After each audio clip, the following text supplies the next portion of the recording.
Hello everyone. बेटा आज हम चैप्टर 5 स्टार्ट करने जा रहे हैं। 4 चैप्टर्स कंप्लीट हो चुके हैं। तो चैप्टर 5 है accounting standards and international financial reporting standards. तो चैप्टर को पढ़ने से पहले जो इसका नेम है इसका थोड़ा सा डीप में जान लेते हैं। अकाउंटिंग सभी को पता है कि अकाउंट्स का रिकॉर्ड रखना, अलग अलग ट्रांजैक्शंस का रिकॉर्ड रखना, वो अकाउंटिंग होता है, हिसाब किताब रखना। फिर है स्टैंडर्ड। स्टैंडर्ड को देखते हैं भाई, जैसे सभी ने जो पुलिस और फौज की भर्ती के बारे में सुना होगा, तो वहाँ पर मिनिमम जो हाइट चाहिए 5 फीट 7 इंच, 5 फुट 7 इंच चाहिए, इससे कम नहीं चलती है। तो अभी 5 फुट 7 इंच क्या है, बेसिकली एक स्टैंडर्ड है। ये स्टैंडर्ड फिक्स कर दिया कि अगर किसी की हाइट 5 फीट 7 इंच से कम है तो उसको रिक्रूट नहीं किया जाएगा, और जिसकी हाइट 5 फीट 7 इंच या अबव है, यानी कि 5 फुट 7 इंच है या उससे ऊपर है, तो उसको रिक्रूट किया जा सकता है। मतलब मिनिमम रिक्वायरमेंट ये है। तो ये स्टैंडर्ड होता है। अब बड़ी बात आ जाती है, अकाउंटिंग स्टैंडर्ड की ज़रूरत क्यों पड़ी भाई? अलग अलग तरह के रूल्स आप जानते हो, जैसे गैप है, जनरली एक्सेप्टेड अकाउंटिंग प्रिंसिपल्स, और अकाउंट के रूल भी आपने देखे, और अलग अलग मेथड अपनाए जाते हैं।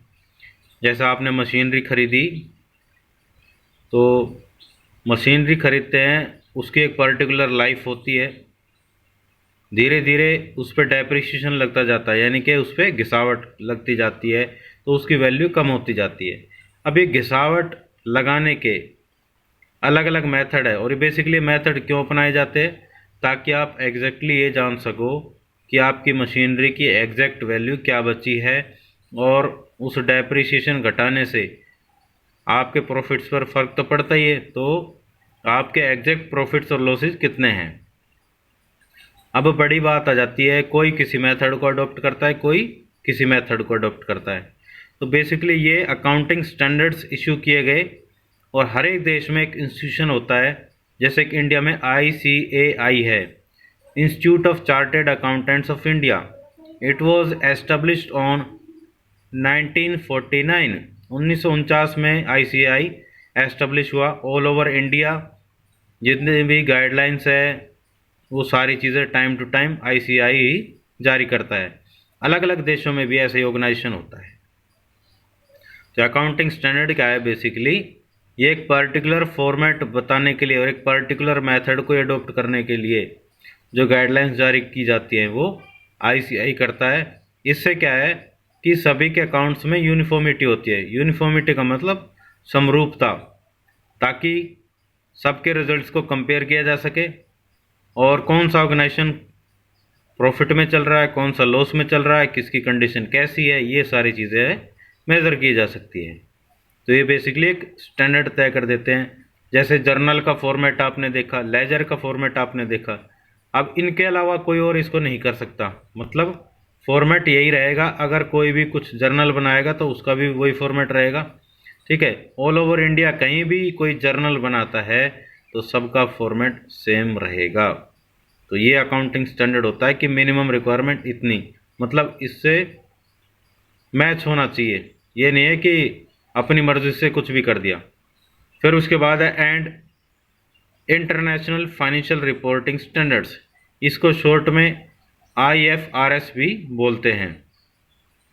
तो IFRS क्या है, बेसिकली इंटरनेशनल, यानी कि जो दो देशों के बीच में, यानी कि इंटरनेशनल लेवल पर भी तो जो अकाउंट्स तैयार किए जाते हैं, तो उनका किस तरह से आपको बनाना है, यहाँ पे भी स्टैंडर्ड ही है। फाइनेंशियल रिपोर्टिंग, फाइनेंशियल रिपोर्टिंग का मतलब फाइनेंशियल स्टेटमेंट्स की रिपोर्टिंग से है कि आपका ट्रेडिंग अकाउंट है, प्रॉफिट एंड लॉस अकाउंट है, बैलेंस शीट है, तो इनकी रिपोर्टिंग करना। रिपोर्टिंग का मतलब अलग अलग जो पार्टीज़ को इन्फॉर्मेशन चाहिए, चाहे वो इंटरनल पार्टीज़ है चाहे एक्सटर्नल पार्टीज़ है, each and every party requires some information. So for providing that information, we need international financial reporting standards at international level. तो इंटरनेशनल लेवल पे ये चलते हैं। इंडिया के अलग है, इंटरनेशनल के अलग है। तो इंडिया के IAS कहलाते हैं, इंडियन अकाउंटिंग स्टैंडर्ड्स, राइट। और सिंपली अकाउंटिंग स्टैंडर्ड्स भी होते हैं, वो हर जगह लागू होते हैं। वो डिपेंड करता है अलग अलग चीज़ों पे कि कौन किसको अडॉप्ट कर रहा है, कौन किसको अडॉप्ट नहीं कर रहा है। तो बेसिकली ये अकाउंटिंग स्टैंडर्ड्स हैं जो कि ज़रूरत पड़ती है किस लिए, ताकि जो अलग अलग फर्म्स है, अलग अलग बिजनेस है, उनके अकाउंट्स में यूनिफॉर्मिटी लाई जा सके, समरूपता। ताकि ये नहीं है कि मैंने कोई मेथड अपना लिया, आपने कोई अपना लिया, उसने कोई और अपना लिया। तो उससे क्या है, गवर्नमेंट के लिए भी समस्या हो जाती है। और एक सबसे बड़ी बात क्या है कि 1 अप्रैल को आपके अकाउंट स्टार्ट होते हैं और 31 मार्च को क्लोज होते हैं। तो 31 मार्च को जब ये फाइनेंशियल स्टेटमेंट्स तैयार की जाती है और CA ऑडिट करने के लिए आता है। अब CA ऑडिट करेगा तो उसके पास ये अकाउंटिंग स्टैंडर्ड्स के फॉर्मेट वगैरह होते हैं, उनके बेस पर ही वो क्या है, सारे अकाउंट्स को चेक करता है डीपली कि कहीं कोई प्रॉब्लम तो नहीं है। उसी के बेस पर वो इंस्पेक्शन करके बता देता है कि अकाउंट्स में अगर कोई दिक्कत है तो वो वेरीफाई नहीं करेगा, अगर दिक्कत नहीं है तो वो वेरीफाई कर देता है। तो ये अकाउंटिंग स्टैंडर्ड्स ही है। बेसिकली आज हम इस इंट्रोडक्शन को ही देख लेते हैं और इस चैप्टर का अब हम बाद में देखेंगे। तो आज के लिए इतना ही बहुत है। मिलते हैं नए कॉन्सेप्ट के साथ नए वीडियो में, तब तक के लिए बाय बाय, टेक केयर।